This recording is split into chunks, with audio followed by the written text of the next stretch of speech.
Hey, Tuko Riadha, my friend. It's another day, another dollar. Somebody's broke, somebody's rich, somebody's in between. The economy of the world is unbearable. Maybe I have to lament from the get-go, but Tuko Riadha is not a lamentation channel. It's appraisal, praise, perspective, good news, bad news, ugly news. Hey, life is a mess, isn't it? But you have to figure out the higher ground. Let's get to the higher ground. Let's have a mountain view perspective. Mountain view perspective where we can see the panorama of life. In Tukoriada today, we are delving in. And I want to go head first. I don't like to go feet first. The last time I did that, it was a crash. And the crash here won't be as bad as you think. Because I think I have a perspective here that you guys might be excited about. Maybe you'll be able to comment above and below, subscribe if you are interested, because I just gonna shed light what I think deserves some light. In the world of athletics, we're coming out of Tokyo where we are seeing excellence. But we're only seeing the athletes. We are only seeing the Shakira of this world. Noah Lyles and the rest, the Beatrice. We can go on and on. You guys who are there somehow, maybe through this channel, and thank you for being a subscriber. Appreciate you very much because you trust me with the news about athletics. But beyond the athletes, there's always a physio, maybe a massage therapist, a nutritionist, and there's a coach. And coaching in athletics is huge. I remember going through college, and I can still remember how coaching was paramountly big for me. The first thing you know about coaching is that they look at you and they see potential, or they see something else that they can cultivate and nurture, and they become almost a father figure or a mother figure, depending on whom you ask. And I think one of the things that we underestimate the powers of coaching is that people give them too much leverage, too much powers. And any power, when it gets into any human being, it tends to erode the humanity. For some strange reason, some people just don't know how to handle power. And coaches are coming to the limelight again, and these are men. Sorry to say, I've been pounding and punching and exposing men the last 2-3 episodes. You remember Alberto Salazar, marathon runner, Boston, back in the 80s, big blockbuster guy. I think he's a Cuban heritage. I've met the guy like very close. I've talked about him. A coach to Mo Farah, the double gold medalist, the Brit, former Somalia. He was a coach to another guy here from Jesuit High, Gullen Rope. He coached people like Mary Kane. And as we talk of Mary Kane, you know where Alberto is right now? He's in the Hall of Shame because he shamed and body shamed women to a point whereby people spoke. Mary Kane, maybe let's say Kara Gaucher, and the rest of the women spoke about how he has started using his leverage, his place in the Nike coaching staff, so to speak, or the affiliation with Nike. The power got into his head. But I don't think it was power from Nike. I think it was an individual narcissistic approach to coaching. And the powers be it that it was bestowed on him. And now people thought he was a great coach. You know where he belongs. That guy should be in jail if we are going to be all people accountable as coaches. I'm saying this because it's a disturbing trend when you start to hear coaches that take powers and abuse them, mostly among women. Body shaming. Body shaming is a problem, is a pandemic. Men need to stand back and realize that not only men, maybe some women, I don't know what. But here comes another coach from Britain who joins Alberto Salazar in the Hall of Shame, literally, or maybe some jail somewhere. He's been banned now after an investigation in Britain for misconduct. Misconduct? Yes, on an athlete, Laura Muir, an Olympic silver medalist. She's been struggling the last few years to live up to her past. But here is a revelation of what coaches can do. According to an investigation, this guy was anything but a coach. He was a maniac, an idiot, and pretty much a man who should be banned for life. Look what he does to an athlete. This is just, to me, pathetically sad. So according to some investigation coming to us here is that he breached everything that was supposed to be code of conduct for a coach. I've done coaching. There's a code of conduct. You treat athletes individually and you treat them as human beings. They are human beings before they're athletes. This guy, according to some revelations here, there's one incident when the coach, his name, let me just expose his name. His freaking name is Andre Young. Okay? This guy, this is what he did to this Scotland Muir, who stopped working with him in 2023. This guy didn't care about medical advice from the physio. Maybe you're injured, so you need to take a break. He didn't care about that. He believed in what some people in America call American grit. If it doesn't hurt, why are you resting?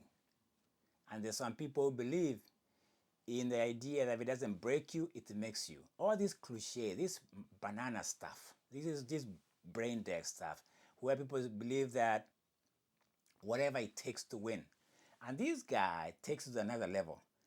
There's an incident here that happened to some of the athletes who are working with him that was just bizarre, straight up something out of the dark alleys of this world. So I find this almost like shocking to me, but it's not anymore. Because if you think of people like Alberto Salazar, when the power gets into your head, when people call you a coach, they're almost calling you a god because you pretty much dictate how the athletes perform. I've talked of Bob Cousy and how he's been coaching more thing, and how I think for me, as a person who was an athlete, if you don't allow some freedom with your athletes, if you don't allow them to think for themselves, they become robots. You can tell them when to sleep, you can tell them what to do, and they don't have that thinking capacity. And I'm not a big fan of that, because this is what has happened to some of the athletes we are seeing coming of age these days, whereby they are pretty much robots. They are AI'd by their coaches. Listen to this. There's one incident where this coach Young from England had a disagreement with an athlete, and he drove at a speed with an athlete in his car before abandoning them on the roadside, disregarding their safety and well-being. That's a coach. Disagreement. Maybe they had gone training somewhere, because most of the time these coaches pretty much drive these athletes anywhere. I used to do that too. You get a school bus or something, you drive athletes, you put them somewhere. He has a disagreement with this athlete. He speeds away to a certain, maybe a no man's land, and abandons an athlete in the middle of nowhere, I suspect, exposing them to anything. Is this a coach? I mean, listen to this.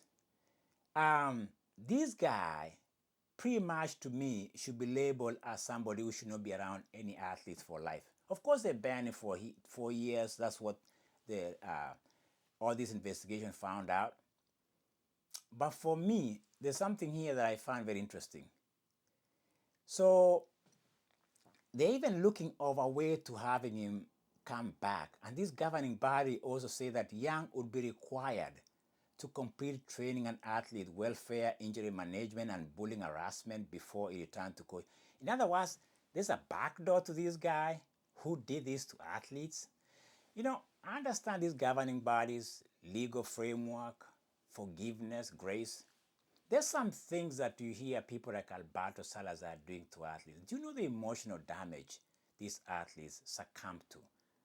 These victims in the hands of coaches. Yes, there's grace somewhere.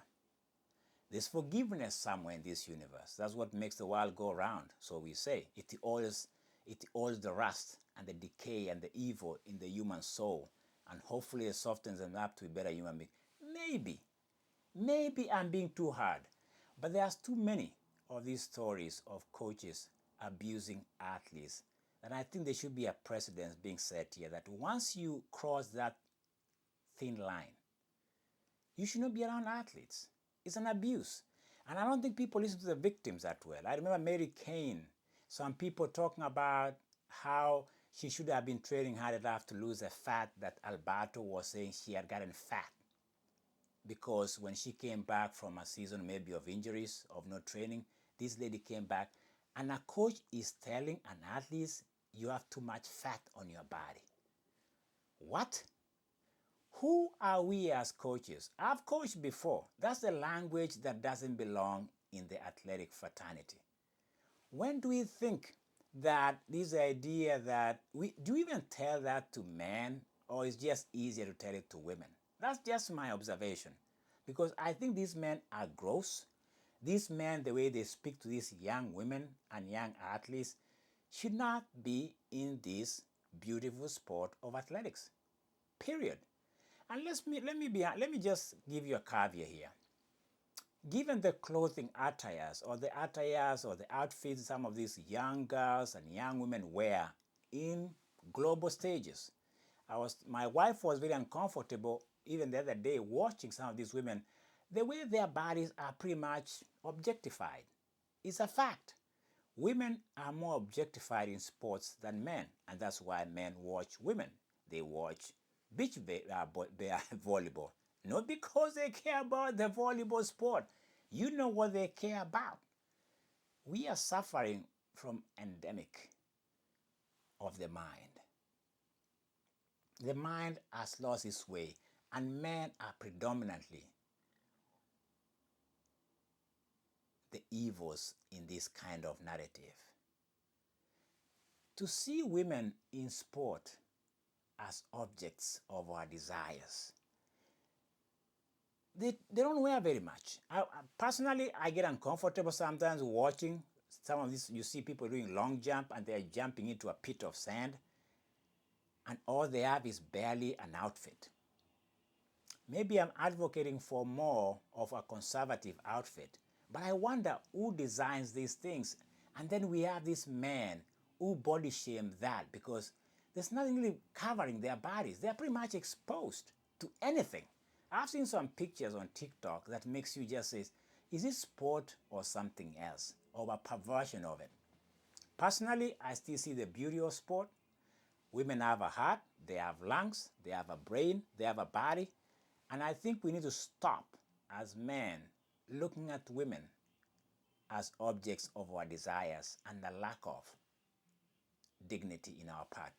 And I think for me, this story of coaches in particular, whose powers and whose even opportunities to success are in their hands, and they abuse it and misuse it. I'm not going to stand here and say I don't know what's going on, but I know what's going on. We need to banish and ban these coaches. In fact, it should go as far as saying even those who've been involved in doping. I've said this over and over again. It is not just the athlete who is engaged in doping and abuse of substance. The coaches are very much in the trenches. Oh, this wears me because I really get upset when I see a beautiful sport that I'm a big fan of, a big voice on this platform. When I see coaches like this dude from England, freaking Andrew Young, and I'm looking at this mark shot here, and next to him, of course, is a Brit that he coached. And now to hear incidents like that, where this guy disregards everything else about him. Because at the end of the day, when you think about sometimes of these coaches, they want to be the face, the success. When it comes to failure, they don't even want to be part of it. They just want to be part of this success. Like when doping hits, you don't hear coaches defending the athletes. Athletes are left to dry. They are left to hang. The lynching goes on and the coaches are never held accountable. Why? And I like the stories that are coming out from strong women who are saying enough of this madness. It was Tukuriada, my friend, the Alberto Salazars of this world, and this freaking Andrew Young. Banish them from sports because Tukuriada will not tolerate that. Hey, human rights, human decency, human dignity, it applies to all of us. In Tukuriada, that's me. Talk to you later on the other side. Peace and dignity to all women.